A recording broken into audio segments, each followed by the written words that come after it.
Alright, so I've got all my doors and windows in there now. I've got my cavity sliders as well.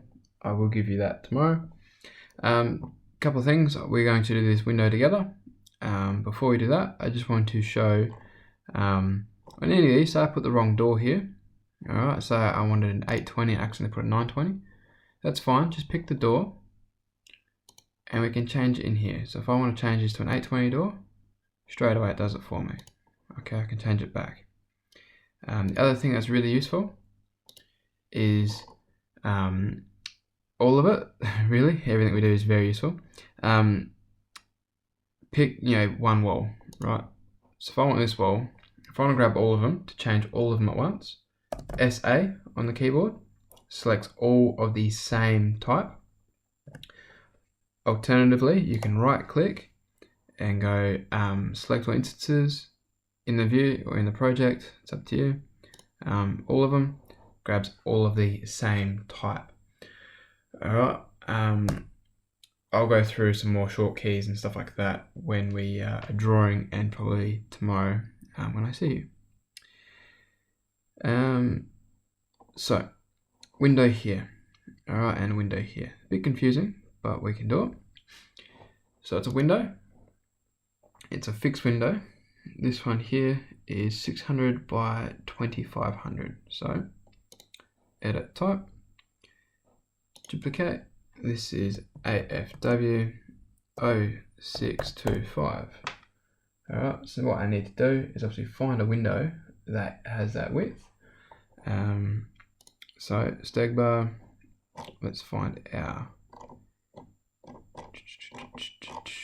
season, there we go, fixed window. So 600 high and 2500 wide. So I'm probably going to go for this one, 2140. Alright, so annotations might be slightly off on the drawing, but that's okay. We'll use this one here. So let's go 2.4. So the height is 600 and the width is 2410. Okay. This is what on our floor plans we note all openings shall be measured prior to fixing. Let's check this in. Got measurements 200 from there. So click it in there. Click this, change it to 200. Enter. Alright, so there's one window. Now the next one, much bigger, 2.9. Now, do we have 2.9? We don't. Alright, which means it's a non-standard window.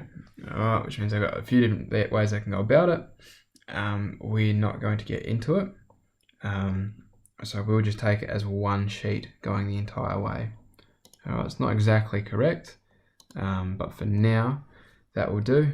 After all, we're not architecture students, we're engineers, so this is their problem. So let's just take 2900, go OK. What am I doing? Oh, there's this one here. Duplicate. Sorry, I had to duplicate that one first, not change it straight away.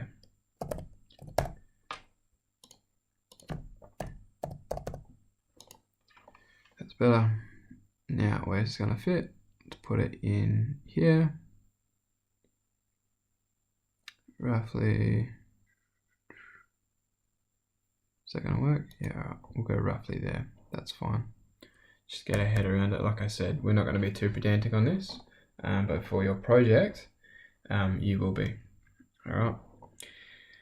So, how's that looking? Well, let's grab this little dog box up here, which is our 3D. This is what we can see. Model all the walls in. Windows a bit too high. A couple of things with 3D is I can rotate by the cube. Alright, so clicking around on this cube will rotate it for me as well. I can click and drag over it. Obviously zoom in, zoom out like you would on a mouse. The other thing we can do is this little wagon wheel here, orbit. So make sure it's in the green, click and drag your tool around. Now that pivot point, you can see it's the green. If I want to move it, hold center and I just throw the ball somewhere over here. And if my Revit wasn't so slow, it will realign it. There it is. And it gives you a new orbit point. The other thing you can do is you can rewind, so you can go backwards, which is pretty cool. Pan, so just click over it, pan around. Walk, so this walk thing here, we will go through when we do 3D, we'll actually walk through the house.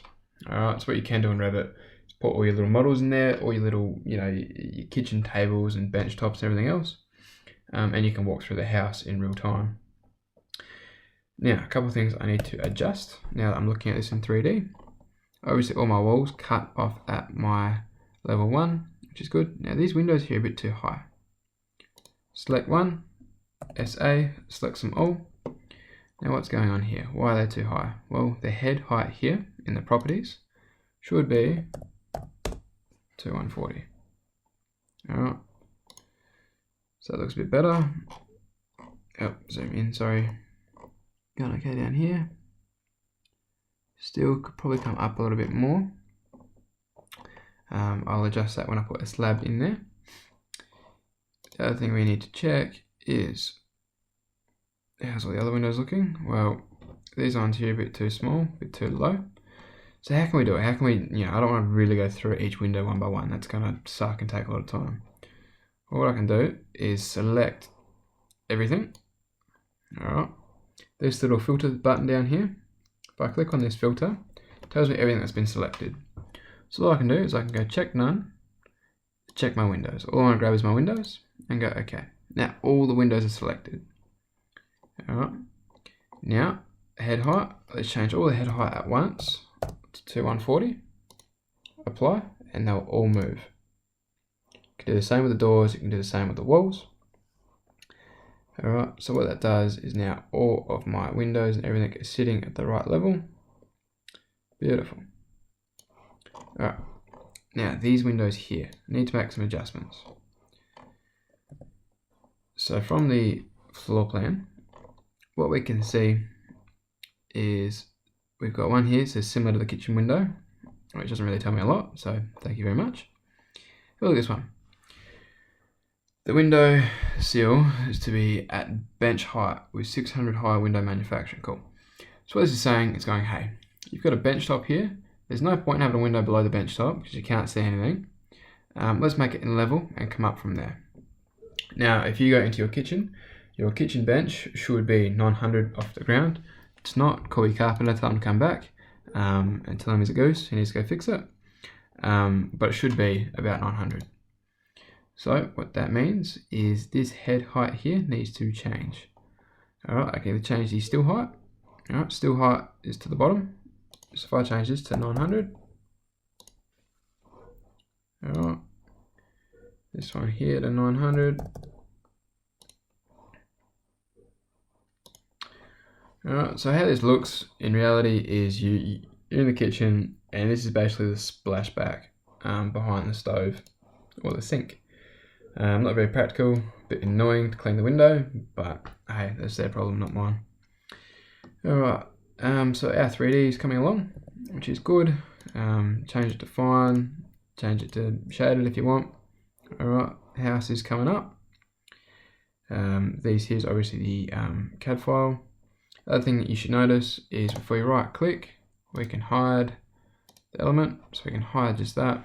And now all I can see is the 3D house I've been modeling. If I want to unhide the CAD file in this view, alright, it's not hidden anywhere else, it's just in that one view.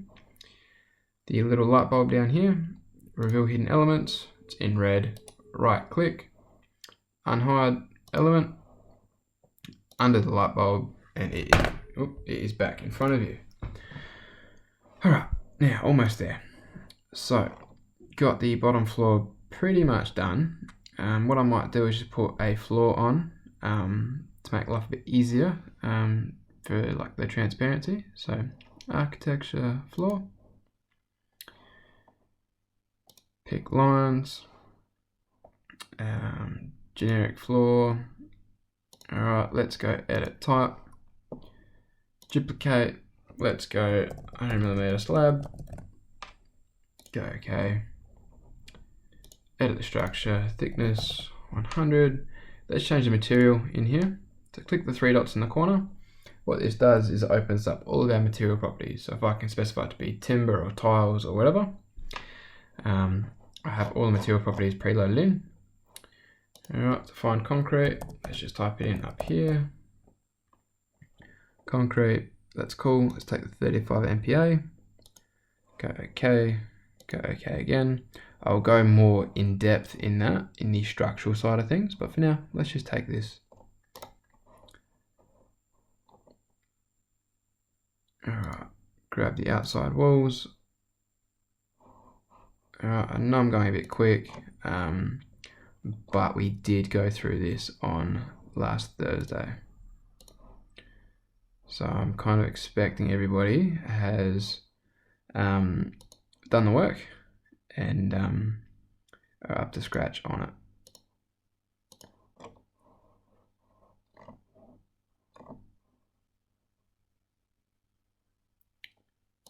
One there. Alright. Corner, here to here, here to here. Make sure these are all chamfered.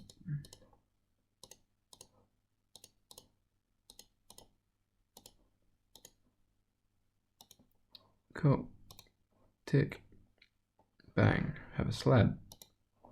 Alright, so I can see in 3D. Now I've got a floor in there. Alright, much better. So, what's next? Well, what's next is the second story. How are we going to do that? Well, basically, I want to draw something up here. Bit tricky, because obviously I have a plan in 2D down here, which I don't have sitting above. So how do I like to do it? There's many different ways you can do it, but generally how I do it is I will go, look at my second floor level. I can draw it straight away. This is why I set that level. And it's this plan down here this time. Alright, before we were drawing here. Now we're drawing here. This one is the second story. So it's up to you. You can draw in the finished floor level here, and then make sure you move everything up. But it's much easier, put it in the right floor and draw it down here to start off with. Now we're getting into obviously the 3D kind of things. Bit trickier to kind of visualize, but just follow the steps and it will make sense. So architecture wall.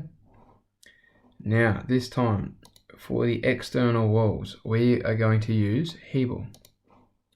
So how do we use Hebel? Well, let's create it. Let's go through and let's take, let's just take a generic wall. All right. Actually, no, let's go big veneer. Let's do it. Edit type. Duplicate. This is going to be a Hebel. Hebel wall, 185 millimeters. Go OK. Edit. Well, at the moment, I have 90 stud. I have a much smaller gap. I have a 20 millimeter gap. Alright, gets me to 110. And then I have a 75 millimeter power panel. Alright, what is a power panel? It's a Hebel panel. 20 mil, they put a little hat in between it, and then they put the screws straight through the Hebel, through the hat to the stud. Alright, I will show you a cross section on Thursday, please remind me. Now, do we have any Hebel here? Do we have Hebel? Probably not. Alright, I don't think, no, if that's how you spell it, I think it's how you spell it. So it gets a bit tricky. I haven't got one loaded in here, but what I can do is Hebel is kind of like aerated concrete, so I can use that. But what I might try to do is see if I can find a render. Yeah, render. Nathan, you clown. Render. So I have render material here. Alright, well, these colors here are a bit hideous. What I might try to do is find one that's on like nice cream. Can't find one that's cream. Funnily enough, there's one. What I can do is I can add material, so I can create one and duplicate. Alright, let's call this Hebel render. You can call it whatever kind of color you want. Grab the color wheel, find one that is cream-like or white-like or however you want to do the render. Yeah, let's go something like this. Something like that. Alright, have we got any nicer colours we could use? No, stick with that one. Bit dark, but that's okay. Alright, you can go through the colours and work out what colour you want. But I'm just going to take that for now. Appearance. Alright. So we can add images and things like that. We won't go too much in depth into this. We might in the structural side of things. For now, not so much. But basically what you can do is you can add in an image of the Hebel that you want, and Revit will reflect that for you. So you go OK. Alright, making sure that is 185, 90, 110, 185. Cool. OK. Exterior. OK. Now, let's start drawing. Grab these walls again. Zooming in. Alright. Now, outside walls. I want to pick the interior.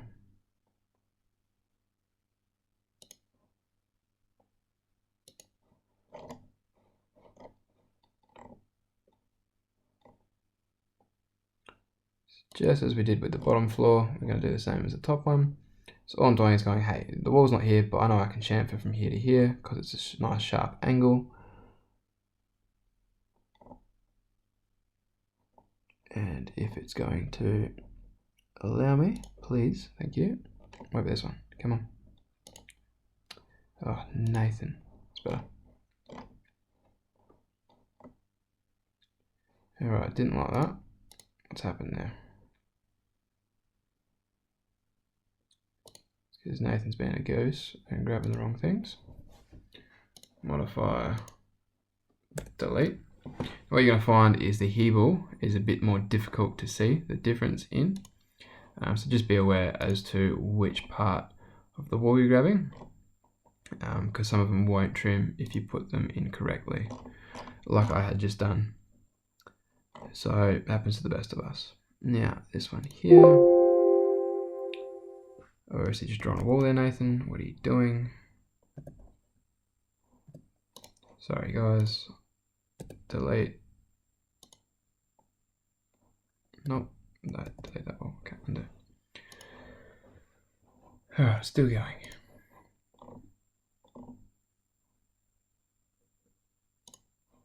Well, here I'm going to reshade that back to coarse so I can see what I've done, what I haven't done.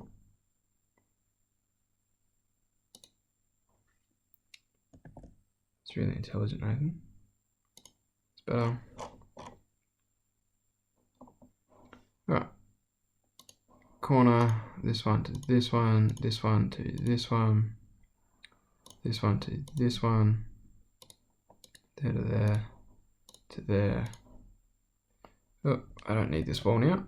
So I can either, there's two options, I can either delete it or I can just drag it down until they meet. Alright, and then that becomes one wall. So, outside walls done. Mission accomplished. Internal walls, same thing. Architectural wall. And let's keep going. Timber stud. I'll just draw these ones in.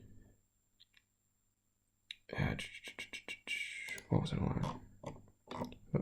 What I might do is pause the recording and finish the walls and then come back to it, okay? I'll see you guys in a minute.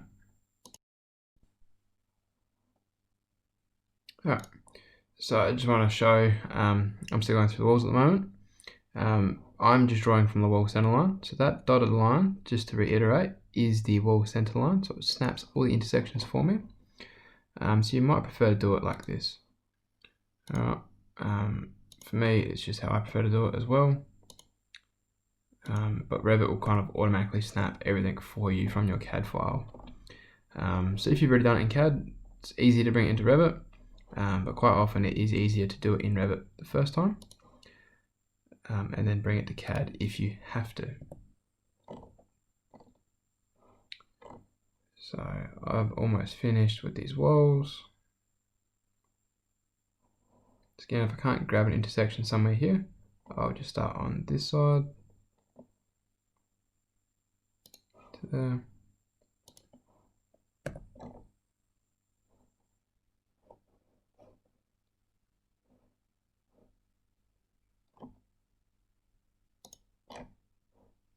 Sometimes you need to zoom in a little bit more and it will do it for you. The other cool thing about Revit is if I sit here, at the moment I'm grabbing that timber wall. If I click tab on the keyboard, it changes the selection. So I get a chain of walls, tab again, tab, nothing, tab. Alright, so tab basically rotates your selection through whatever you're hovering over. So just keep that in mind, it will come very useful. Now this here isn't going to be 90, alright, that's where the stairs are sitting, so it's a bit smaller. For now, I will leave it blank. So I won't draw anything there for now. What have I missed? Backing out here to do later. I think that is all the walls. What have I got here? I know I've got a wall here as well.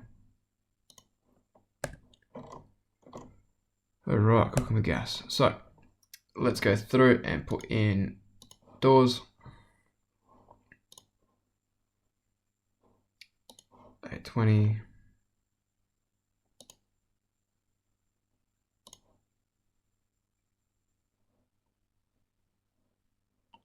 $720. Okay, go away. I don't want to see this blue. Door there roughly.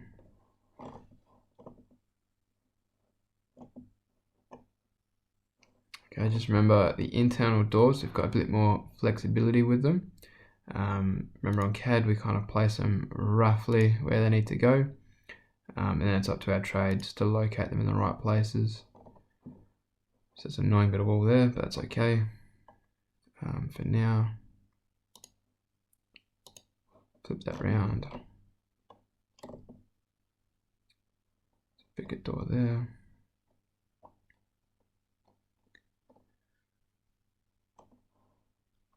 Alright, what have we got over here? Doors, cavity sliders.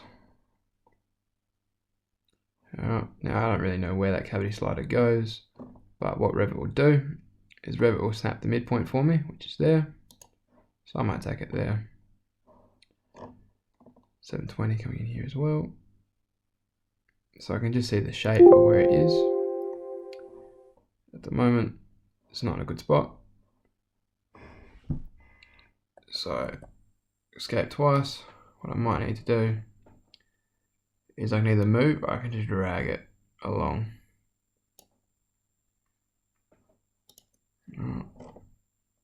Like I said, I'll give you the cavity sliding door.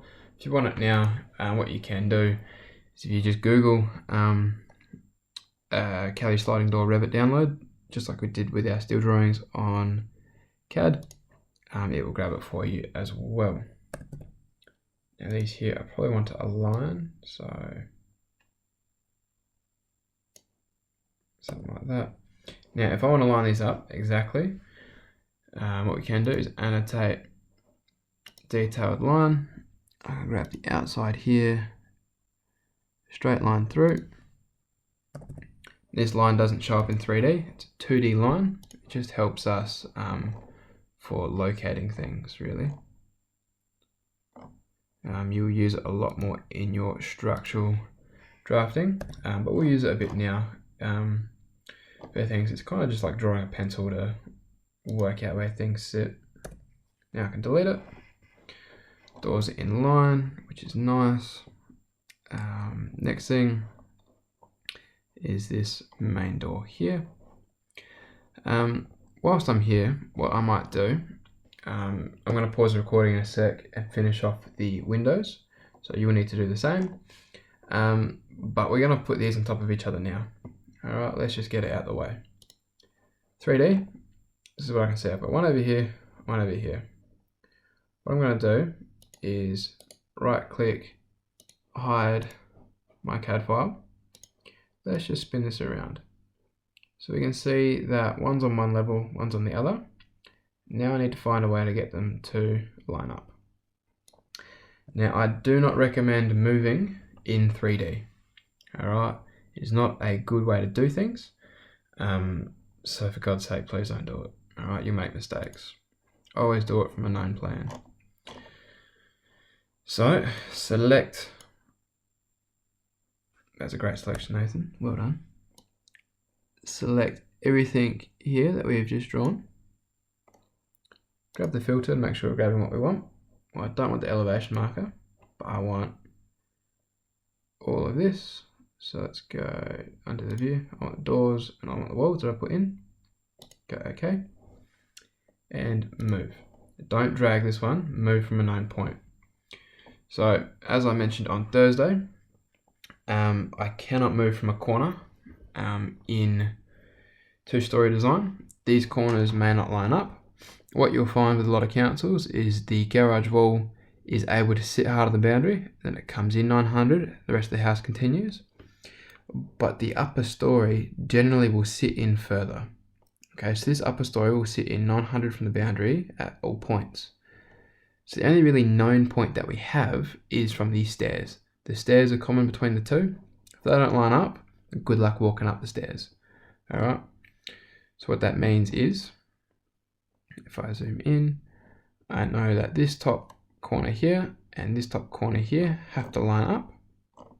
All right. If they don't, this will never work. So this corner here, so clicking where I want to move from, making a reference point, zooming into the next one. Sorry, I know it's very jolty. This is my computer, so I don't sleep at night. That's going to move to this point here somewhere. Now, why can I not move on an angle?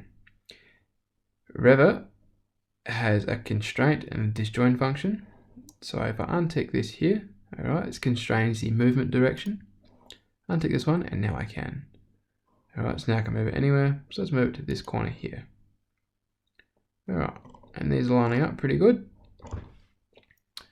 All right, looks a bit funny having internal walls sitting, inside a building compared to the rest of it, but that's how it sits. All right, so it doesn't actually span everywhere that we thought it was going to. All right, let's have a look at the 3D, and this is how it's sitting. All right, a bit of room there for the trusses to sit in. The bottom of the trusses here, they'll put a roof sheet on to cover the alfresco at the back. All right, and now they're sitting roughly, or not roughly, they're sitting where they're going to. All right, so get to this point, come back to your finished for level 2. Another thing to note is please make sure that your walls, all right, all of these walls here are going to be confined to your second ceiling level. All right, 2700 high. So make sure that's correct. So you can either do the doors and windows first, or you can do them after. Doesn't matter, it's up to you. What you'll find is at the moment I cannot get to that bottom floor because I'm on another level. All right, so please do that. I'm going to pause now and keep going. Also, just a note is the CAD file may not have moved up, so select it and again move it from the same point. It doesn't really matter which point now because we know where everything is. We've drawn in the wall, so any reference point will work. I'll take it back from the stairs again and move the CAD file so you know where the windows are going to be.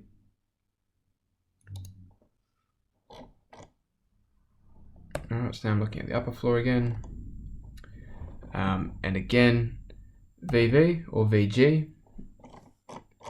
Walls, let's make them halftone. Alright, goes a bit lighter. Let's make them transparent. Let's make it 50. Apply. And go OK. And now we can see where our windows are sitting. Alright, so do that and come through the rest of it. Thank you. Alright, so I've gone through, done doors, windows.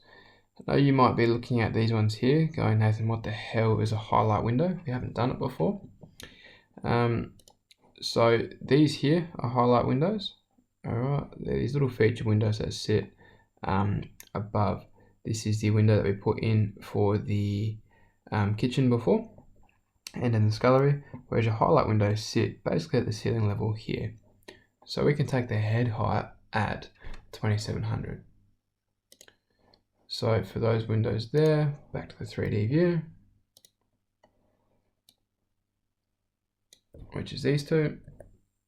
This one, control this one. I can take the head height 2700. So I can take them at the top here. Okay. So they sit a bit higher up. Alright. Back to this level.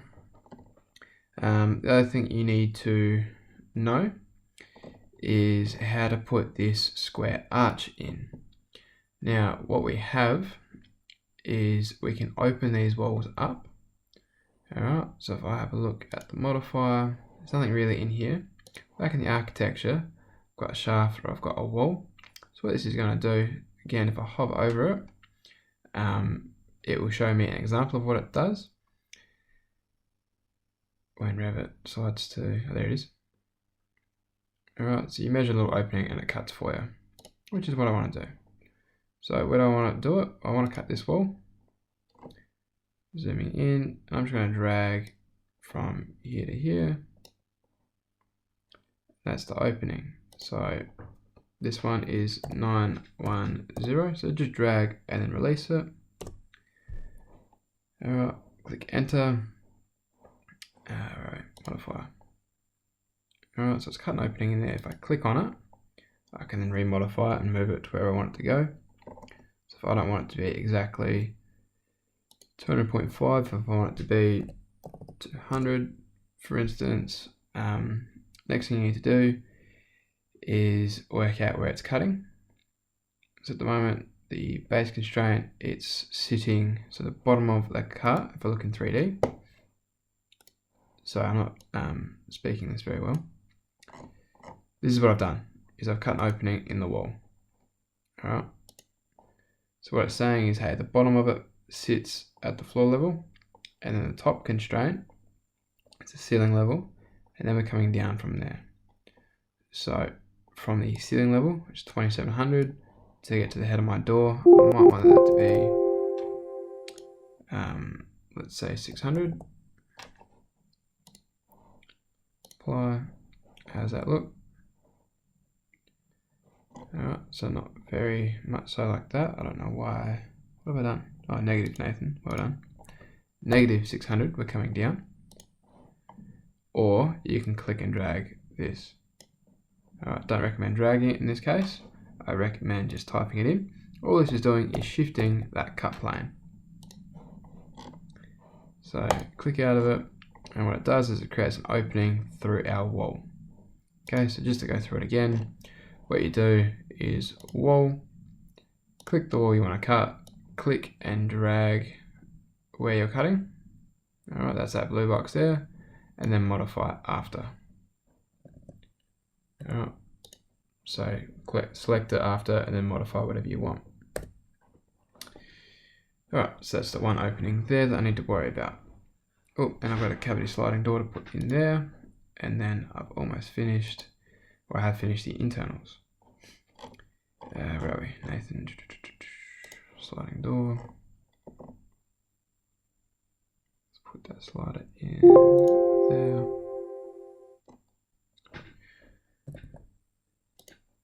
It's clashing, so let's just drag it up. For now, that's okay.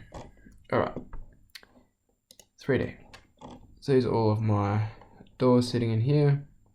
Cavity sliders. Alright, I'll explain this on Thursday how they work.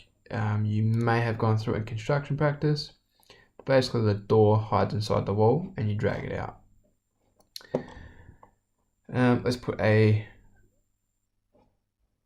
floor maybe on the bottom of this, just to make life, look a bit easier.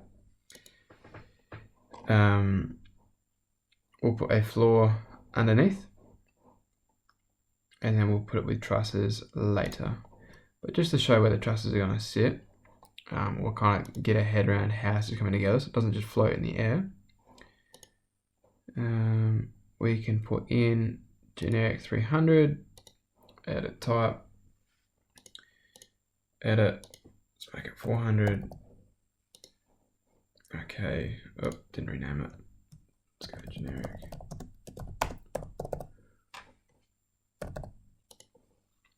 So all I'm going to do here is just basically draw a floor in where where everything kind of meets. So that way you won't really see it. Might help just visualize what's going on a bit better. Alright, like I said, we will hide it when we do the floor trusses in the structural part. Are they all connected? I hope so. Revit will constantly ask you to save the project, and what you also find is Revit will continue to save the project as you go through for you automatically. So I've got a floor in there. How does that look? Alright, so hopefully that helps you visualize a bit better. This won't be an empty space. It will be floor trusses spanning through. So we can put a roof on the second floor now. It's going to be probably the easiest one to do. Roof. $125.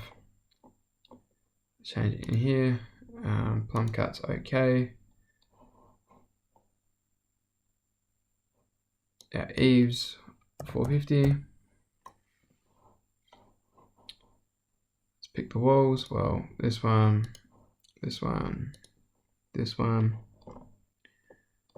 Got a bit of luck coming into here. What I might have to do is, obviously this is my roof line. You've got your roof line on your CAD layouts as to where they sit. What I might do is actually just pick these lines here, because I know that's where the roof is going to sit as well.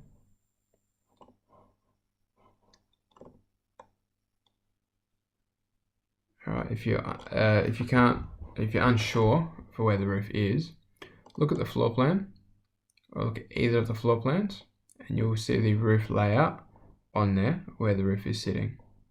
Okay, but for now, just follow what I'm doing, and hopefully it will all make sense.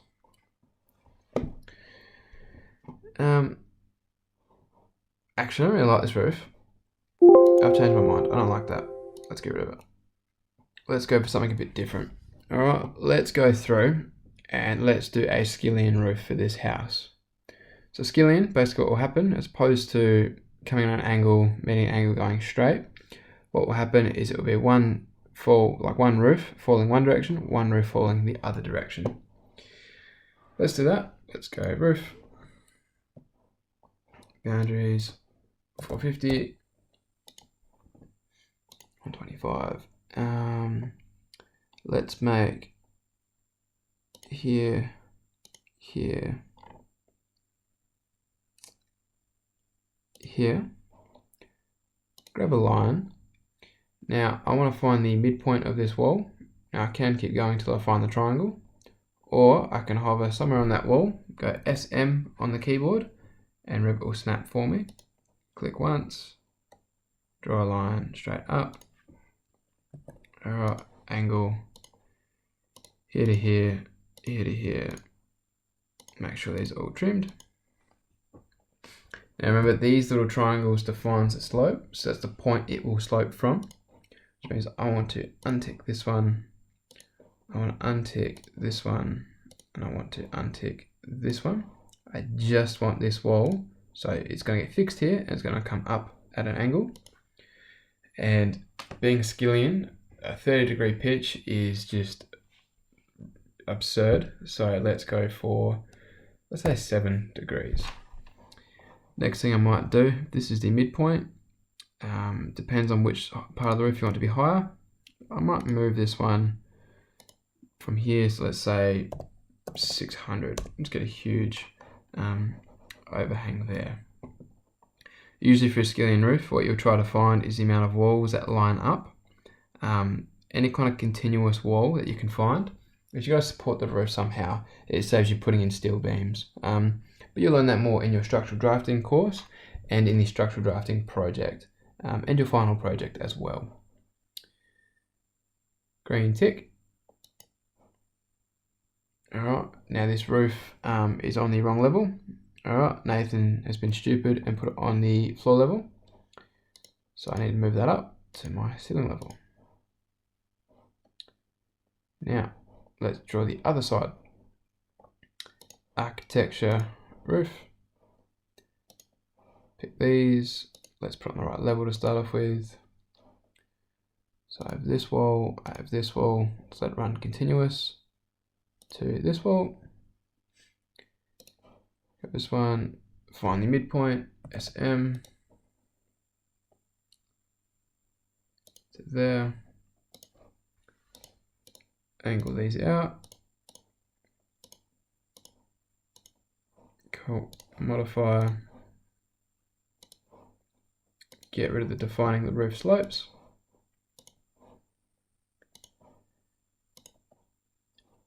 Alright, 30, let's try for 3.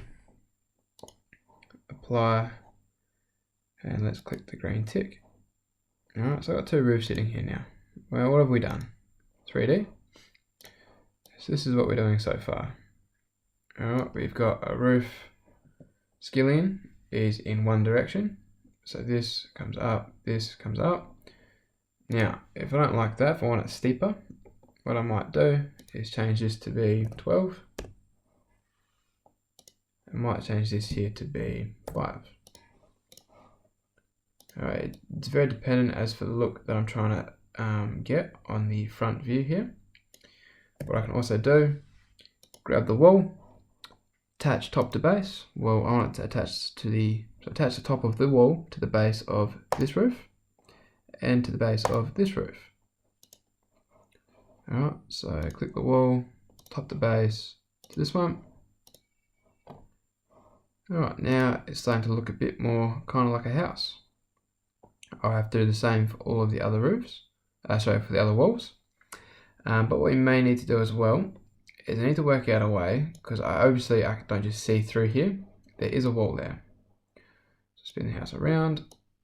What I'll do here, attach top to base to here and to this one. Alright, back of the house done. I can see these gaps, so attach top to base. Alright, bit of a long process.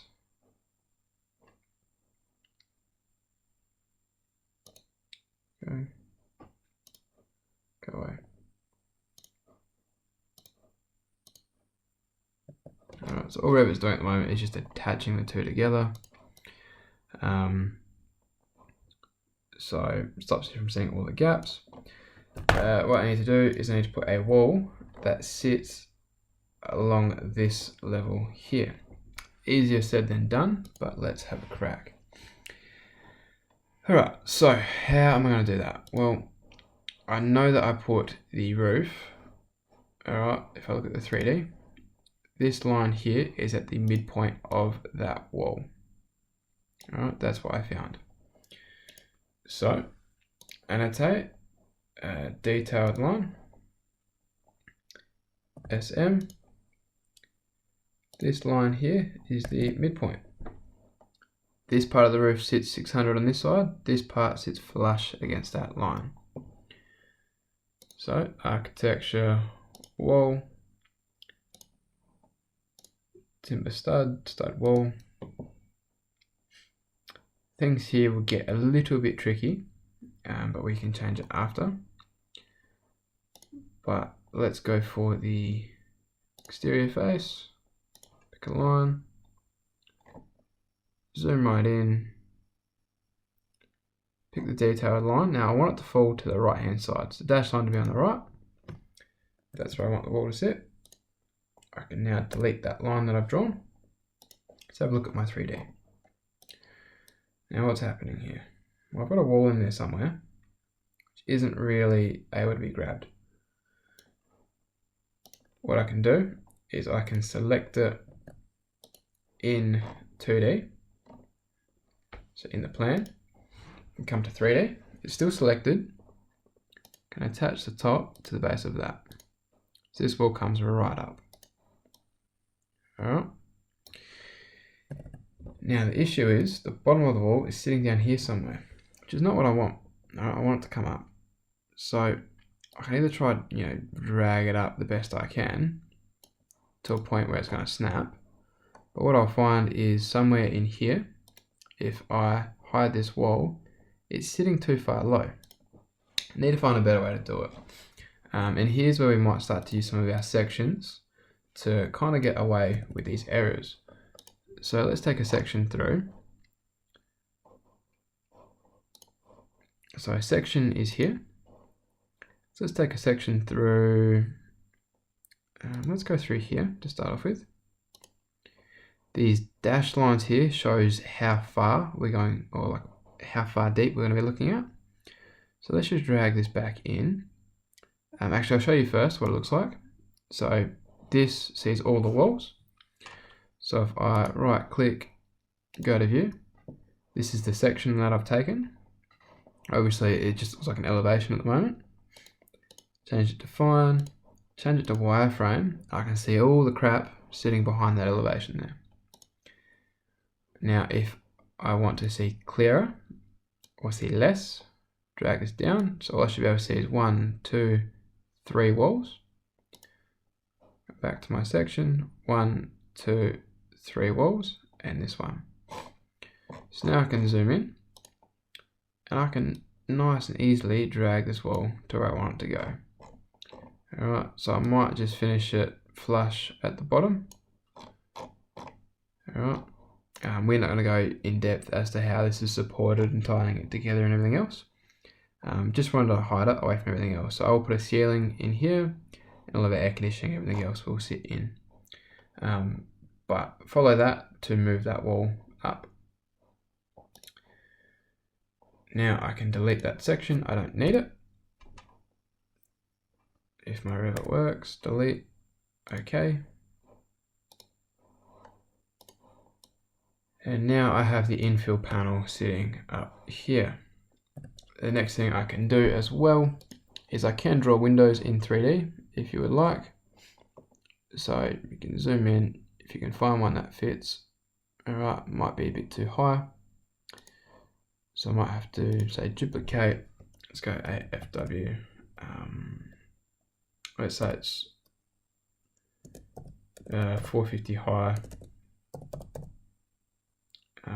24 or whatever. Something like that.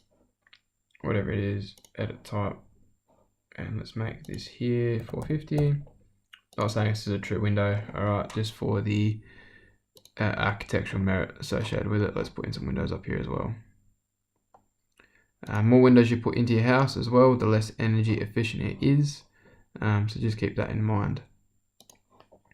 So I'll just place these along here, so I can draw them into 3D, no reason why I can't. And now it's starting to look a bit more like a 2-story house. Awesome. So the next thing we've got to do is the bottom roof and a balcony. How long are we going for? I might pause this, so I'll stop it and start a new recording for the next bit. Alright, I'll see you guys in a minute.